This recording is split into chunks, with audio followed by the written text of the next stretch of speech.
خدا لگتی کہوں بابا، برا مانو چاہے بھلا، آنکھیں اس لونڈے کی بھی اچھی نہیں ہیں۔ بوا نے کہا، افشاں مائی کزن پلیز میرے کو بتاؤ یہ بھینڈ کیا ہوتا؟ بہت برا ہوتا، طالوت ٹھنڈی سانس لے کر بولا۔ اور پرانا عورت تم میرے کو مراسی بولتا، بھینڈ بولتا؟ میں تمہارے کو مرڈر کریں گا، میں تمہارے کو ایک دم مرڈر کریں گا۔ جمشید نے جیب سے ایک بڑا چاقو نکال لیا اور بوا نے ایک بھیانک چیخ ماری۔ جمشید ان کی طرف لپکا اور بوا نے ایک لمبی چھلانگ لگائی۔ اس عمر میں اتنی پھرتی سے دوڑنا عجوبہ تھا۔ جمشید تو ایک بھبکی دے کر رک گیا تھا۔ بوا اتنی تیزی سے دوڑی تھی کہ آن کی آن میں نگاہوں سے غائب ہو گئیں۔ البتہ جب ہم جمشید کی طرف مڑے تو وہ احمقانہ انداز میں مسکرا رہا تھا۔ میرے کو بھاگتا ہوا بڈھا عورت بہت اچھا لگا، وہ شرمائے ہوئے انداز میں بولا۔ سبحان اللہ، احسان نے گہری سانس لے کر کہا۔ بائی گاڈ، معلوم ہوتا انڈوں پر بیٹھا مرغی بھاگ پڑا۔ جمشید نے پھر کہا۔ اور حضور نے یہ چاقو کس خوشی میں نکالا تھا؟ طالوت نے پوچھا۔ بس اس کو بھاگتے دیکھنا مانگتا تھا۔ لیکن جناب یہ امریکہ نہیں ہے۔ بالکل نہیں ہے، ہم جانتا ہے، اور اس سائز کا چاقو رکھنا یہاں جرم ہے۔ آئی نو، مگر یہ نکلی ہے، یہ دیکھو، اصلی کا مافک مگر نکلی۔ جمشید نے چاقو ہمارے ہاتھ میں دے دیا۔ در حقیقت وہ ٹوائے نائف تھا۔ سب کی عجیب کیفیت تھی، کبھی ہنس رہے تھے، کبھی سنجیدہ ہو جاتے تھے۔ خوب چڑیا گھر بنایا ہے افشاں صاحبہ، احسان ہنستے ہوئے بولا۔ ایمان سے بتائیے احسان بھائی، مزہ نہیں آ رہا؟ افشاں کی آنکھوں میں ہنستے ہنستے آنسو آ گئے تھے، بے حد۔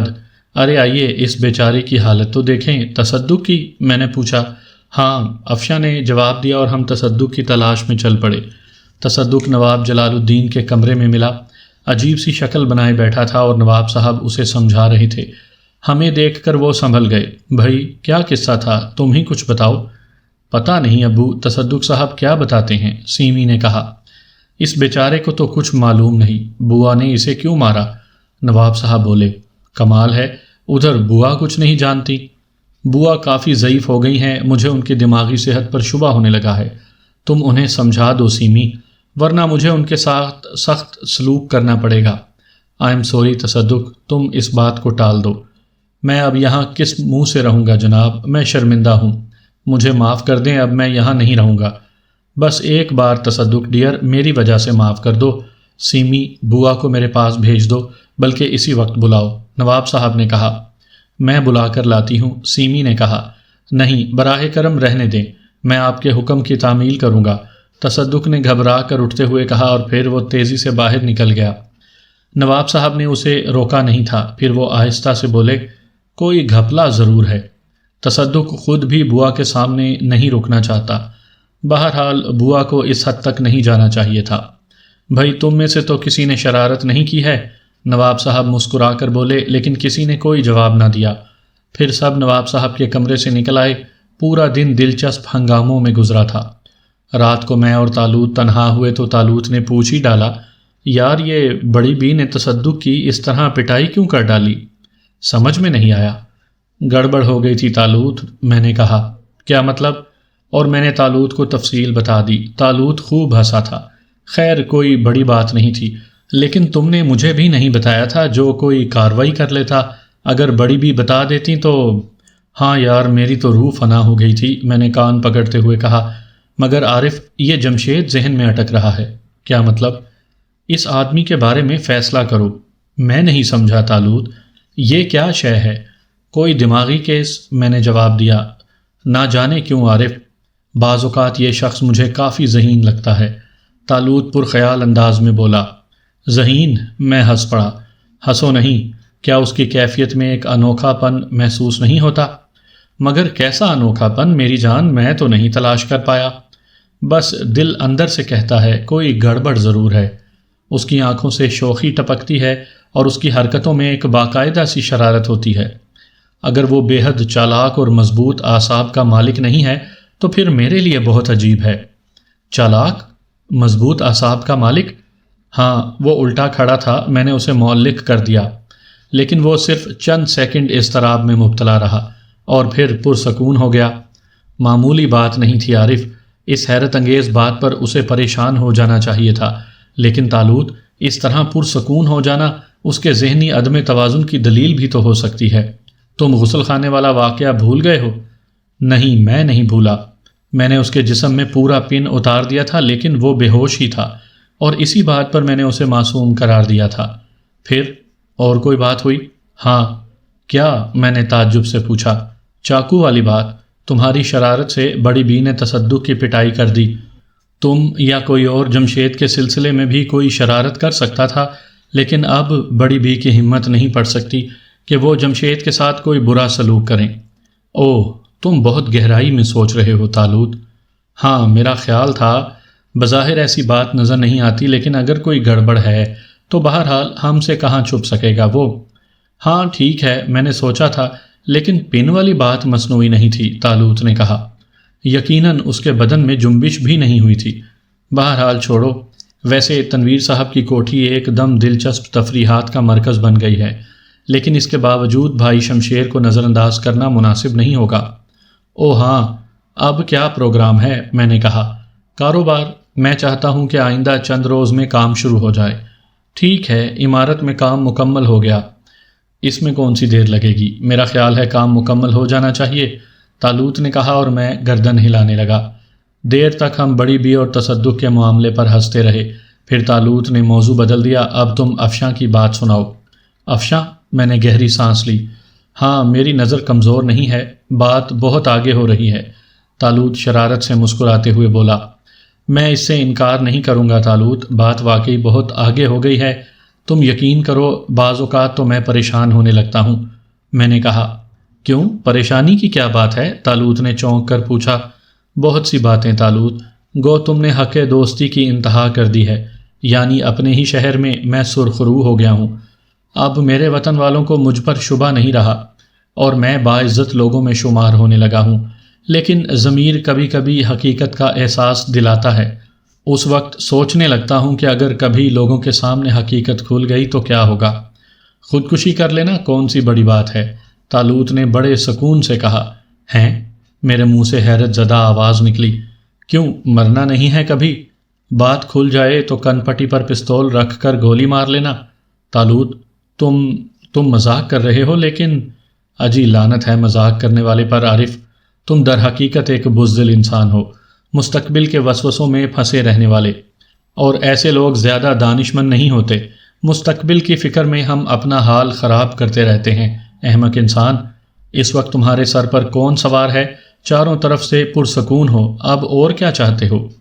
اوہ طالوت، میں ضمیر کی بات کر رہا ہوں۔ دیکھو نا، افشاں نے ہمارے والدین کے بارے میں سوال کر لیا، اور لمبے چوڑے جھوٹ بولنے پڑے، نہ جانے آئندہ بھی کتنے جھوٹ بولنے پڑیں گے۔ اور جناب بس ولی ہو جانے کا ارادہ رکھتے ہیں، کیوں؟ طالوت نے آنکھیں نکال کر کہا۔ ولی تو نہیں، لیکن آخری بار مشورہ دے رہا ہوں عارف، خدا کی قسم آئندہ اس بارے میں کچھ نہیں کہوں گا۔ تم غور نہیں کرتے، تمہاری یہ باتیں میری براہ راست توہین کے مترادف ہوتی ہیں، گویا میں ایسا ہی بے وسیلہ انسان ہوں کہ ایک دنیاوی انسان کے لیے کوئی ٹھوس اور مضبوط کام نہیں کر سکتا۔ اور رہی تمہارے ضمیر کی بات، تو تم مجھے بتاؤ، کسی دور میں تم نے کلرکی کرنے کے بارے میں کیوں سوچا تھا؟ کیسی زندگی گزار رہے تھے تم؟ آخر کیوں؟ تنہا ذات کے مالک تھے، زندگی کی ابتدا کسی عمدہ ڈاکے سے کیوں نہ کی؟ دو ہی باتیں ہوتی، یا تو پکڑے جاتے اور ایک لمبی سزا ہوتی، یا پھر…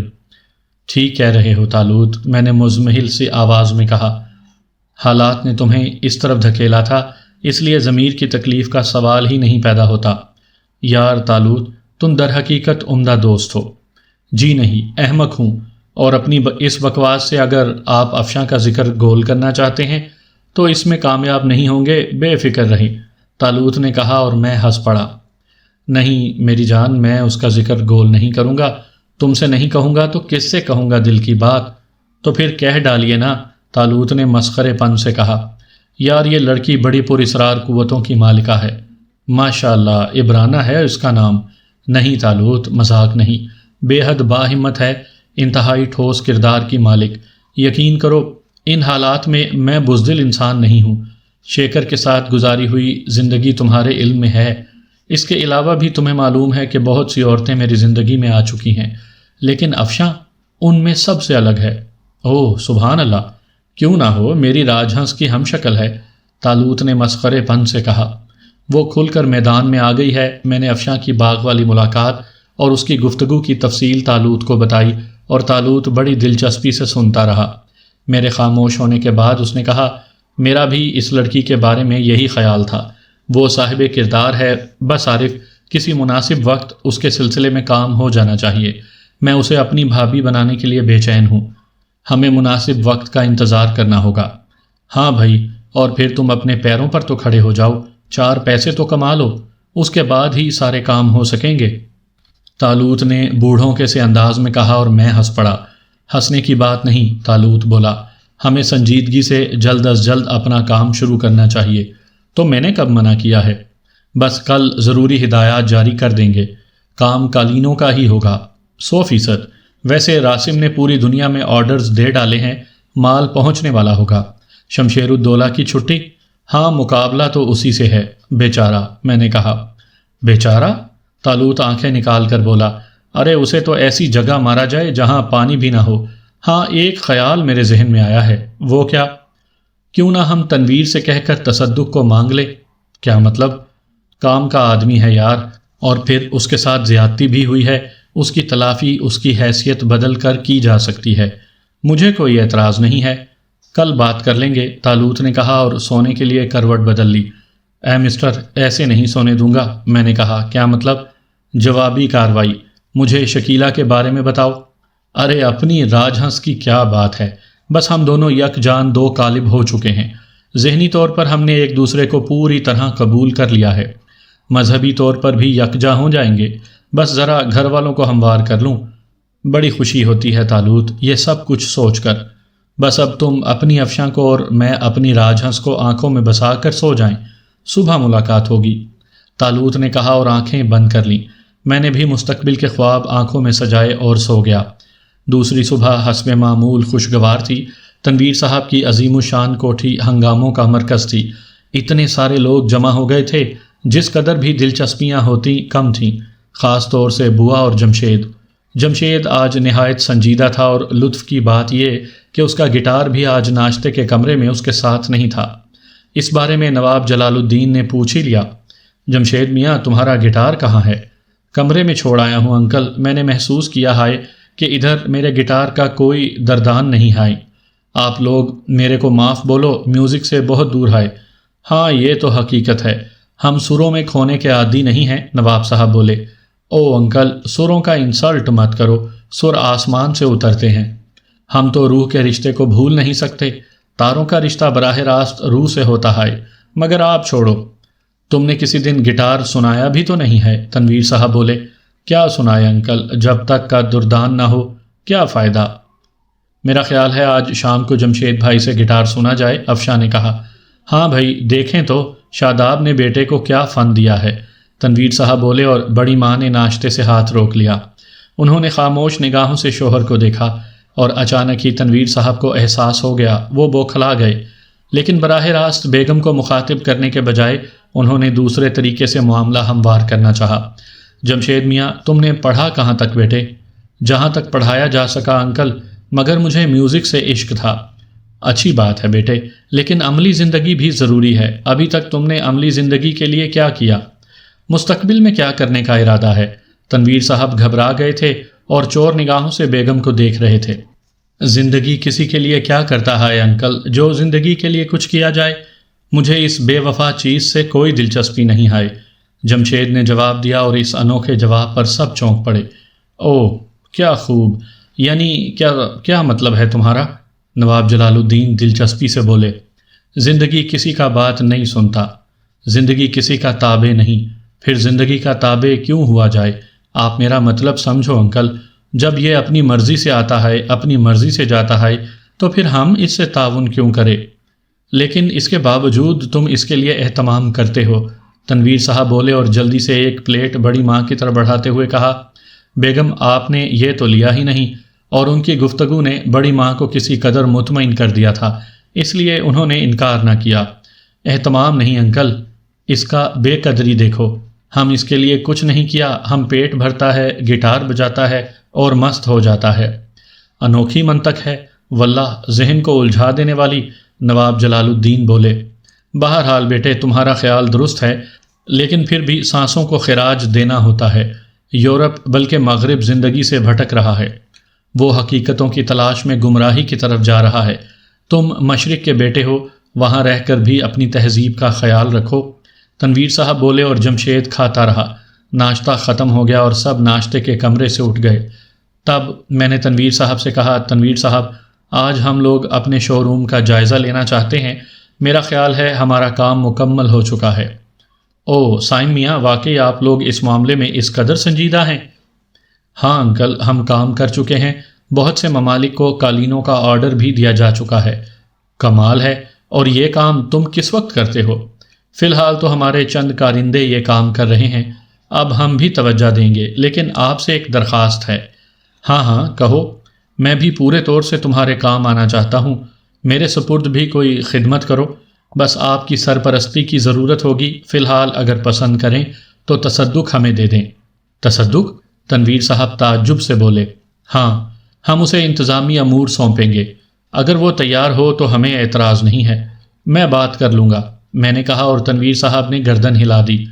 پھر ہم نے تصدق کو پکڑ لیا، بیچارے کا چہرہ اترا ہوا تھا۔ میں اور طالوت اسے اپنے کمرے میں لے گئے۔ کیا بات ہے تصدق، کافی سست نظر آ رہے ہو؟ پریشان ہوں سائم صاحب۔ کیوں؟ بس یہ احساس ہونے لگا ہے کہ میں پیدا ہی دوسروں کے جوتے کھانے کے لیے ہوا ہوں۔ غلط احساسات کو ذہن میں کیوں جگہ دیتے ہو؟ اس لیے کہ عمل سامنے آتا رہتا ہے۔ بوا یوں بھی بزرگ ہیں، چڑچڑی ہیں، تمہاری عزت کم نہیں ہوئی، صرف بات ان کی نہیں ہے۔ پھر آپ ہی بتائیں میرا کیا مستقبل ہے؟ بناؤ گے؟ میں نے پوچھا۔ چاہتا تو یہی ہوں۔ کاروباری صلاحیتیں رکھتے ہو؟ پیدا کر سکتا ہوں، آج تک موقع ہی نہیں مل سکا۔ ہم ایک فرم کھول رہے ہیں، تم پسند کرو تو اس کے منتظم بن جاؤ۔ ابتدائی تنخواہ 3000 روپے ماہوار اور منافع بھی 2%۔ میرا خیال ہے بھاری رقم بن جائے گی، طالوت نے کہا۔ واللہ میری حسرتوں کو اجاگر نہ کریں، تصدق درد سے بولا۔ 5 سال کا معاہدہ، ایک کار اور رہائش مفت، طالوت بولا۔ عادل صاحب، میں درخواست کرتا ہوں کہ کمپنی کی طرف سے ڈرائیور بھی، شادی کرو گے تو 1 لاکھ روپیہ ملے گا اور تنخواہ میں 2000 کا اضافہ کر دیا جائے گا۔ طالوت پھر بولا اور تصدق ہاتھ مل کر رہ گیا۔ بولو منظور ہے؟ میں نے کہا۔ سائنس بھائی آپ بھی؟ تصدق نے پھیکی سی ہنسی سے کہا۔ مسخرہ پن کر رہے ہیں تم سے؟ کیوں؟ میں نے آنکھیں نکال کر کہا۔ کیا یہ حقیقت ہو سکتی ہے؟ تم اس کے لیے تیار ہو؟ مجھے اور کیا چاہیے؟ تصدق نے کہا۔ گویا تم تیار ہو؟ جی ہاں۔ تب تمہیں نئی ملازمت مبارک ہو، چلو تیار ہو جاؤ، تھوڑی دیر کے بعد ہم چلیں گے۔ کہاں؟ ہمارا شو روم تیار ہو رہا ہے، اس کا جائزہ لیں گے، کام تقریباً ختم ہو چکا ہے، بس کل سے باقاعدہ کام شروع کر دو۔ تصدق کی آنکھوں میں کشمکش کے آثار تھے، بہرحال وہ گردن ہلا کر چلا گیا اور ہم دونوں پرخیال انداز میں اس کی طرف دیکھنے لگے۔ کاروبار شروع کرنے کے بعد ہمیں یہاں سے رہائش بھی بدلنا ہوگی، آخر تنویر صاحب کے مہمان کب تک رہیں گے؟ طالوت بولا۔ ہاں میں بھی یہی سوچ رہا ہوں۔ کچھ متردد ہو؟ طالوت مسکرایا۔ نہیں۔ یاروں سے جھوٹ؟ طالوت شرارت سے بولا۔ نہیں طالوت، تم سے جھوٹ کیا بولوں گا، افشاں سے دور ہونے کا دکھ ہوگا۔ دن رات یہیں گزریں گے یار، اور پھر اس میں بھی زیادہ وقت تو نہیں لگے گا، ویسے بھی بلاآخر افشاں سے شادی سے پہلے تمہیں یہاں سے تو جانا پڑے گا۔ ہاں ظاہر ہے، ویسے اپن خوش نصیب ہیں، طالوت ہنستے ہوئے بولا۔ اپنی راج ہنس ساتھ ہی لے جائیں گے اور اس کے بعد؟ تم تو ہر لحاظ سے ہی خوش نصیب ہو طالوت، اور تم؟ ہاں، تمہارے نصیبوں کے کچھ جراثیم اپنے نصیب میں بھی داخل ہو چکے ہیں۔ اب کیا پروگرام ہے؟ بس تصدق آ جائے، چلتے ہیں، طالوت نے کہا اور میں نے گردن ہلا دی۔ تصدق تیار ہو کر آ گیا، اس کی نگاہوں میں اب بھی ایسے ہی تاثرات تھے جیسے ہم ایک زوردار قہقہا لگائیں گے اور بات ختم کر دیں گے، لیکن ہم نے کچھ نہ کہا اور خاموشی سے باہر نکل آئے، اور پھر خاموشی سے ہی ہم نے شو روم تک کا سفر کیا۔ عظیم الشان عمارت تھی، ابھی ہم نے فرم کے نام کا بورڈ نہیں لگایا تھا، لیکن عمارت پوری طرح مکمل ہو گئی تھی۔ عظیم الشان آئینے اور ان کے پیچھے ہاتھی دانت کے باریک کام کی دیواریں، ڈیکوریشن کی ایسی ایسی نایاب چیزیں تھیں کہ دیکھ کر آنکھیں کھل جائیں۔ پوری عمارت ایئر کنڈیشن تھی، کام کرنے والوں نے ہمارا استقبال کیا، ٹھیکیدار موجود تھا۔ کیا کیفیت ہے؟ سارا کام مکمل ہے جناب، ابھی الیکٹریکل ڈیکوریشن والے آئے ہیں، تھوڑی دیر کے بعد وہ کام شروع کر دیں گے۔ صرف شیڈ فٹنگ رہ گئی ہے، وہ شام تک ہو جائے گی۔ میں نے پوری صفائی کروا دی ہے۔ آؤ، طالوت نے کہا، اور ہم ٹھیکیدار کے ساتھ عمارت کے مختلف حصے دیکھنے لگے۔ کیا بات تھی اس عمارت کی! ڈائریکٹر کے لیے جو دفتر بنایا گیا تھا اس میں فرنیچر تک آ گیا تھا۔ بلا شبہ طالوت نے ایسی عمارت بنا دی تھی کہ پورے شہر میں اس کا ثانی ناممکن تھا۔ تصدق کی تو خیر بات ہی کیا تھی، میں بھی حیران تھا۔ اس کے بعد جو تبدیلیاں تم پسند کرو، طالوت نے کہا۔ تبدیلیوں کی کیا گنجائش ہے طالوت، میں نے آہستہ سے کہا، اور طالوت کے ہونٹوں پر مسکراہٹ پھیل گئی۔ تمہارے شایان شان ہے میرے دوست، طالوت نے پیار سے پوچھا۔ میں رو پڑوں گا طالوت، میں نے جذباتی انداز میں کہا۔ ارے میری جان، تیرے لیے تو میں نہ جانے کیا جذبات رکھتا ہوں، یہ تو تیری جوتیوں کی خاک کے برابر بھی نہیں ہے۔ بس تجھے پسند آ گیا، میری محنت وصول ہو گئی۔ ٹھیک ہے ٹھیکیدار، تم اپنے حسابات بناؤ، ہم یہاں موجود ہیں، ادائیگی کر کے چلیں گے، طالوت نے کہا، اور ہم پہلی بار اپنے شاندار آفس کی کرسیوں پر بیٹھے۔ طالوت نے خصوصی طور پر مجھے پروپرائٹر کی کرسی پیش کی تھی۔ تصدق ابھی تک حواس میں نہیں آیا تھا۔ تب ہم نے اسے مخاطب کیا۔ کیا خیال ہے تصدق، تمہیں جہاں کوئی خامی نظر آئے تو بتاؤ۔ میں کیا عرض کروں جناب، تصدق پھنسی پھنسی آواز میں بولا۔ تم اپنی ذمہ داری سمجھ لو تصدق، فرم کے پہلے کارکن کی حیثیت تم ہی رکھتے ہو، تمہارے کندھوں پر پوری ذمہ داری ہے۔ میں اتنی محنت کروں گا جناب جو آپ کے تصور میں بھی نہیں ہوگی، تصدق لرزتی آواز میں بولا۔ انسان کی حیثیت سے جتنا کام کر سکتے ہو کرو، ہمیں اسٹاف کی فہرست بنانا ہے اور اس کے بعد تم اسٹاف بھرتی کرو گے۔ جی بہتر، تصدق نے جواب دیا، اور پھر اس کے چہرے پر کسی قدر ہچکچاہٹ پھیل گئی۔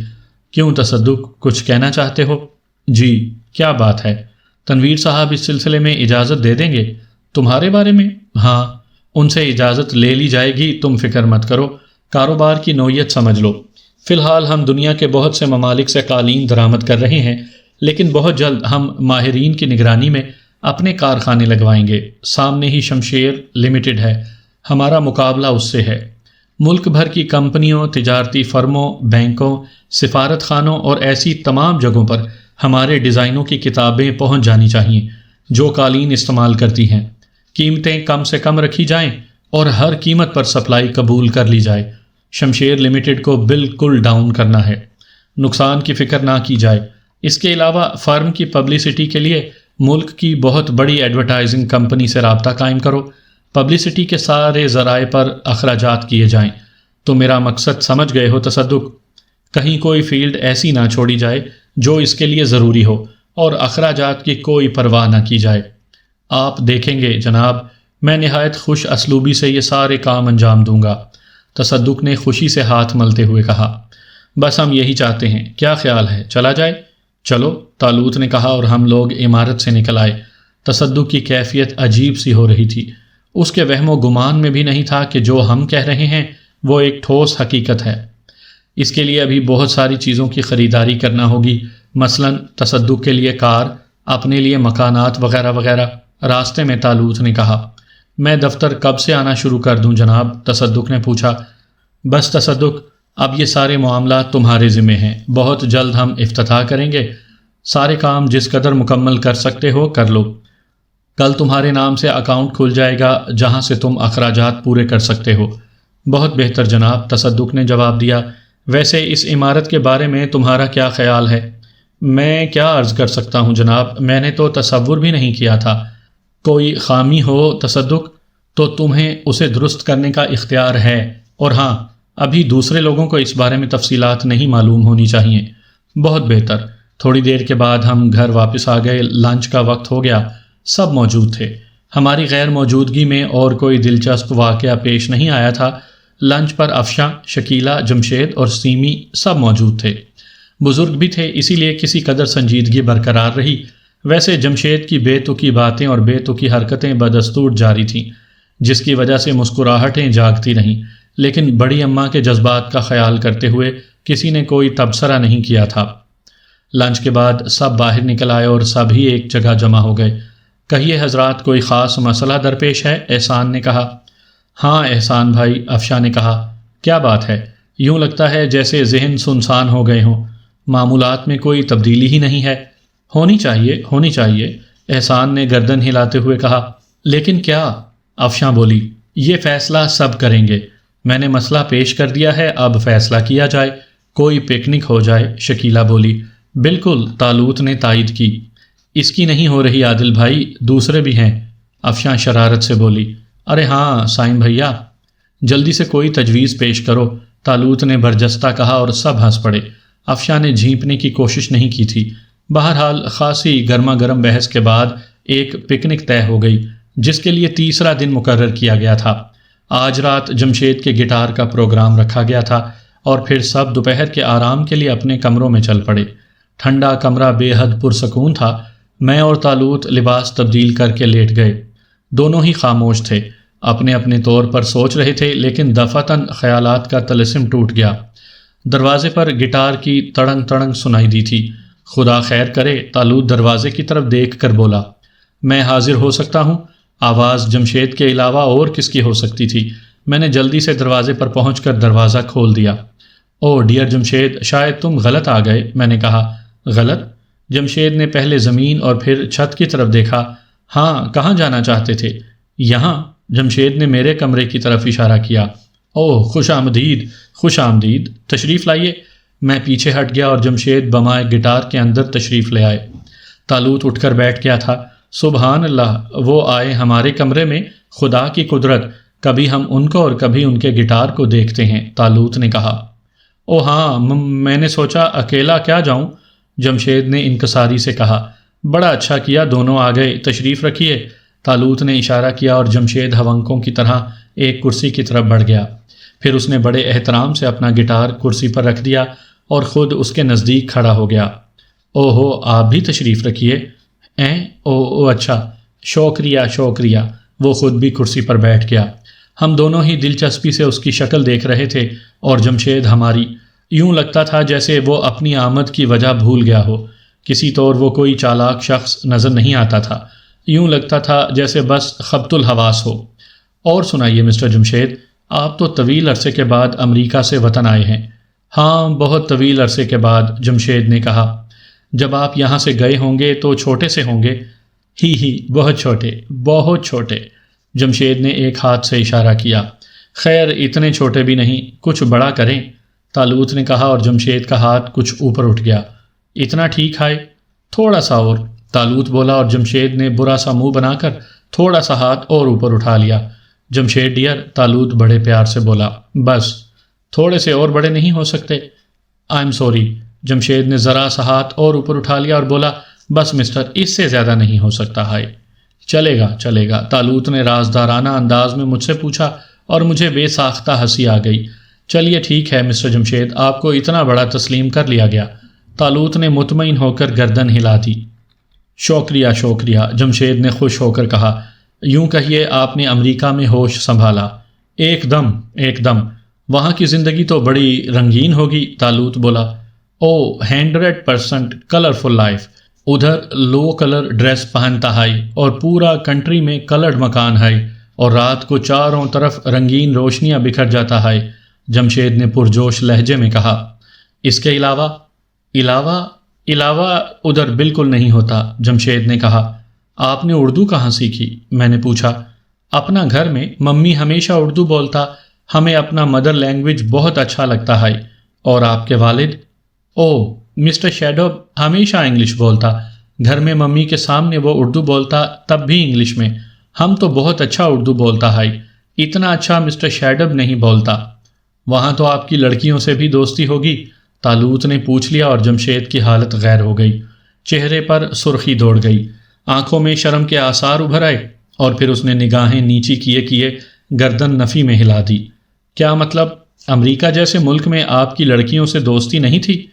ادھر لڑکی لوگ بہت خراب ہوتا ہے، لڑکا لوگ کو اپنی کار میں گھسیٹ کر لے جاتا ہے، ممی بولتا ہم لوگ مشرقی ہے اور مشرق شرم و حیا کا گہوارہ ہے، ہمیں اپنا کلچر نہیں چھوڑنا چاہیے۔ میں نے کسی لڑکی سے ادھر دوستی نہیں کیا مسٹر، ممی کو کبھی شکایت نہیں ہوا۔ کمال ہے، واقعی کمال ہے، کبھی نشہ کیا آپ نے؟ ہاں، جدھر ہم نے گٹار سیکھا ادھر لوگ چرس پیتا، افیون پیتا، بھنگ کھاتا، گانجا پیتا اور ایسا ہی دوسرا چیز، ہم نے بھی ٹیسٹ کیا، مگر ممی بولا یہ ٹھیک نہیں، تب ہم چھوڑ دیا۔ ونڈرفل، اگر تم سچ بول رہے ہو میری جان تو پسند آنے لگے ہو، طالوت نے کہا۔ جمشید شاید اس کے الفاظ نہیں سمجھ سکا تھا، وہ کسی فکر میں مبتلا تھا۔ تمہارا کیا خیال ہے مسٹر سائم؟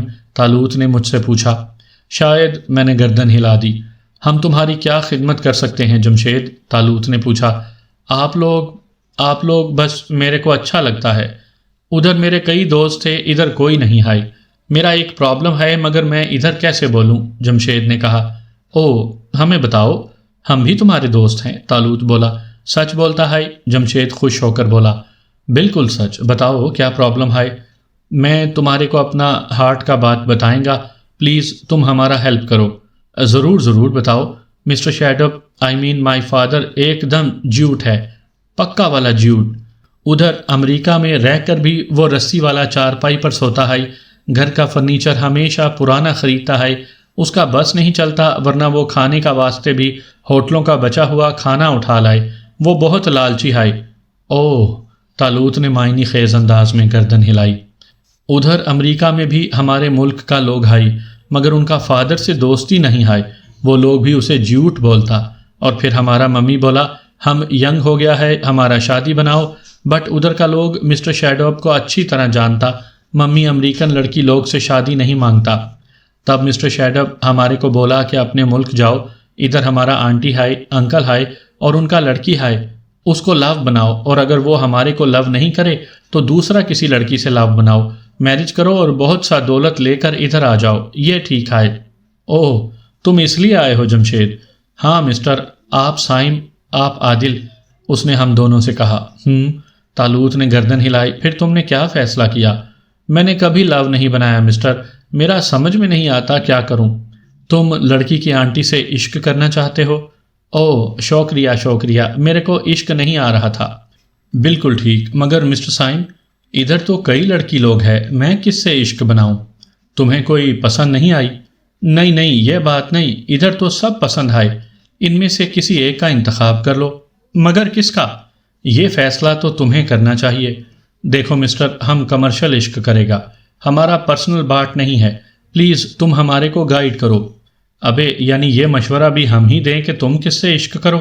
پلیز میرا ہیلپ کرو، جمشید گڑ گڑایا۔